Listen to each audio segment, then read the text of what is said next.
So our team here at the Edinburgh Climate Change Institute, with support from a number of different actors, have been working on the co-benefits of climate action for some time. And I just have a first slide here that I don't think is really necessary because all of you who have joined this call probably have a sense of what co-benefits are. They are the wider impacts from climate actions. But I put it here for two reasons. First, just to orient the discussion. Something that many of us know, but perhaps don't appreciate as much as we should, is that many of the things we call climate actions are things that we are realizing in our local authorities every day, every week, every month, but that we are realizing for reasons other than climate. So when we build homes, when we build new council homes, we're doing that to provide shelter. When we do that in the right way, we're also fighting climate action. When we develop bus networks or bike lanes, we are fighting climate change, but we do those things primarily in those cases, for mobility. So this intersection between climate and other challenges, which Isaac gave us a really interesting introduction to, is foundational to understanding climate, and increasingly so. Both here in the UK and globally, we have made a lot of progress addressing climate in the energy grid, and there's still a lot more work to do, but we have realized a lot of action deploying wind and solar here in the UK. And that enables further action, but that requires us also now to focus on action in our cities, in our homes, in our transport networks. And these are places that are much closer to the lives of people. These are going to require actions that affect the way we work and live. And as a consequence, it's going to require more foundationally that we realize and engage with these things that we call co-benefits. So these wider impacts. Moving to the next slide. So what have we looked at? Our work is unique. We think in two ways. It's unique, but it sits around. It's hugely complemented by a much wider body of work, some of which will be presented today. But it's unique in that it quantifies 11 co-benefits, and these are the ones that the Climate Change Committee also presents. There are many impacts of climate action that we realize are not here and that are extremely important. For example, impacts on biodiversity. And that's something we want to develop. That's a major limitation of our work. But we hope not so major that it prevents our work from having some insights. And the second aspect of our work that is unique is we are place specific in our analysis. So we look across about 46,000 different local areas in the UK. We take into consideration the characteristics of those areas. What are the demographics of that area? What are its air quality? What does its transport system look like? And use that to guide our analysis. And that is important because a change in air quality in the Highlands, for example, is going to have much less of an impact than a change in central London. That's patently obvious, but very critical to doing analysis that is going to offer policy and practice relevant insights. Moving to the next slide. So I won't dwell on these, but I add them here for those who'd like to reach out to me into the future and to give you a sense of the methodology. We select a local area. We then have a set of independent models that are looking at different kinds of different sectors of climate action. We then bring together the different kinds of impacts thematically by their pathways. So benefits to public health come through the pathways of one of the pathways, for example, would be improved air quality, and that improved air quality could come from a set of different actions in different sectors. And then when we look at impacts, we then finally apportion the benefits or the costs to different actors. So some of these are households that are in the local area, some in the wider area, some are to institutions like the NHS. Next slide, please. This is a horrifying slide, but I have it here to illustrate that behind our work is the Green Book methodology. And when it comes to the methodology, there really isn't any innovation in our work. What we're really just doing is the Green Book does a lot of, in a lot of detail, specifies how we can do this analysis, and we bring all of that together. Next slide, please. So what is the high level story here? I don't want to linger at the highest level, but this this is a story that I think is worth highlighting to frame what follows. At a high level, there are huge indirect benefits to climate action. What we've done here is we worked with the CCC and we looked at the seventh carbon budget, or I should say the pathway associated with the seventh carbon budget.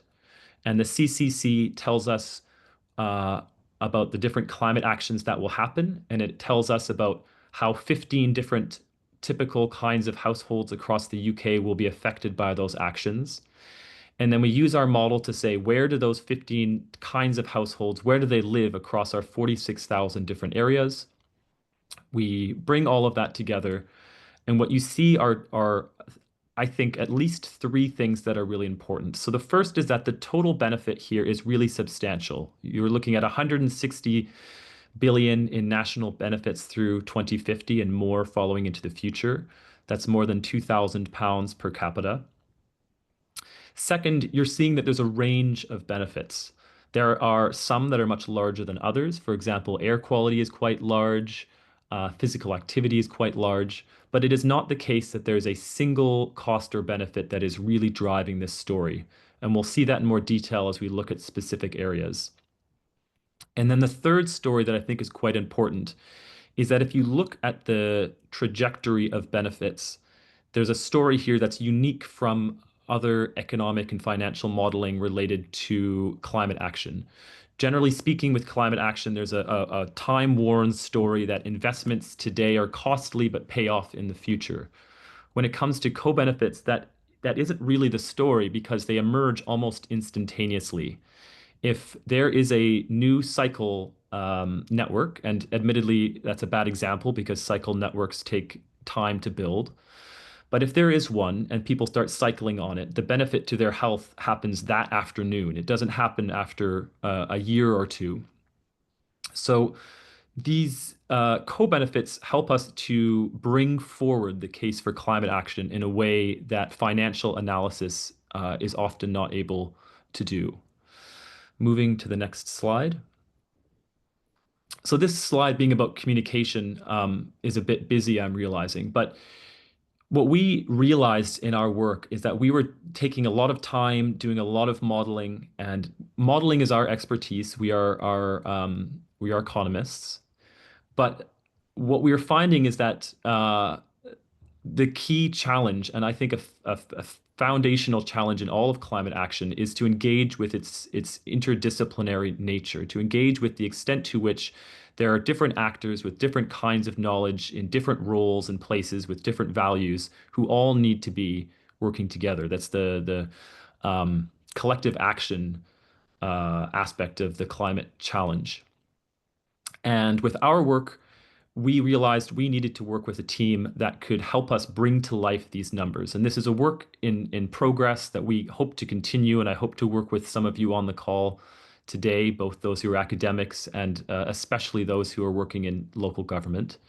But we built the Climate Atlas to take all of these results from the seventh carbon budget and present them in different ways. So if we move to the next slide, we have a couple of examples, and these, I hope it's okay that we just chose these places.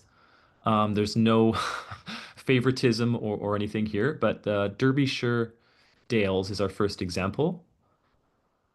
And if we go to the next slide, we have, apologies. So these are four different pages that you can find that help us to explore what's happening in Derbyshire. So first, you can look at the different kinds of co-benefits. And here you see, for example, that there's about 200 million in physical activity co-benefits that are associated with the recommendations that the CCC is making to Westminster, has made to Westminster. So it isn't necessarily the case that we are going to follow exactly the CCC's recommendations, but these are the recommendations that policymakers in Westminster are considering and will have to respond to by I believe, sometime early next year.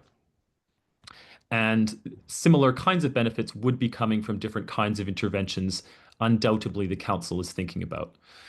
We can see how these benefits change over time, and we can compare them with the average in the UK. And we can see, in this case, the co-benefits are more front-loaded for this particular context. I don't know exactly why that's the case, but that's a reflection of what the CCC's recommendations for actions applied to local areas implies in this context.